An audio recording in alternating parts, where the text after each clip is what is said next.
മെക്സിക്കോയിൽ ഞാൻ നിൽക്കുന്ന സ്ഥലത്ത് ജുമാ നിസ്കാരത്തിന് വേണ്ടി ഒരു മസ്ജിദ് ഉണ്ട്. അവിടെ വെള്ളിയാഴ്ചകളിൽ മട്ടനും ചിക്കനും ഹലാലായിട്ട് കൊടുക്കും.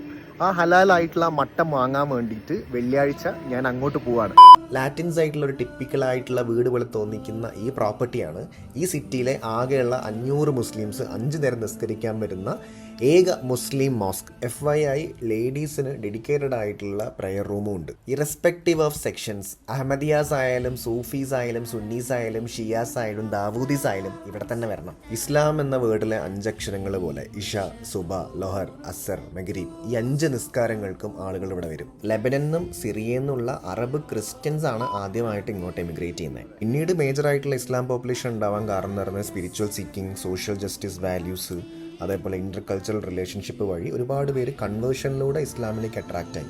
ഇസ്ലാം ട്രൂ ബിലീവേഴ്സിന് ഈ സൈഡ് ഓഫ് ദ വേൾഡിലെ ഏറ്റവും വലിയ പ്രശ്നം എന്ന് വെച്ച് കഴിഞ്ഞാൽ ഹലാൽ ഫുഡ് വെക്കുന്ന റെസ്റ്റോറൻറ്റ്സ് ഇവിടെ ഇല്ല, ഒന്ന് മാത്രമേ ഉള്ളൂ. അതുകൊണ്ടാണ് ഈ ലേഡി എല്ലാ ഫ്രൈഡേയും ഇവിടെ ഹലാൽ മട്ടൻ, ചിക്കൻ, ബീഫ് വിൽക്കും. ആവശ്യമുള്ളവർ ഇവിടുന്ന് വാങ്ങാം. പിന്നെ ഇവിടുത്തെ ഹലാൽ ഫുഡ് കുറച്ച് എക്സ്പെൻസീവ് ആണ് കമ്പയറിങ് ടു ലോക്കൽ മീറ്റ്. കാരണം ടൈനി പോപ്പുലേഷൻ ആണ്. പിന്നെ ഒരു മുസ്ലിം പ്രയർ ചൊല്ലി വേണത് സ്ലോട്ടർ ചെയ്യാൻ. ആ സ്റ്റാൻഡേർഡ് കീപ്പ് ചെയ്യും വേണം. മാത്രമല്ല ആൻറ്റിബയോട്ടിക് ഫ്രീ ആണ്, ഹോർമോൺ ഫ്രീ ആണെന്നൊക്കെ പറയുന്നുണ്ട്.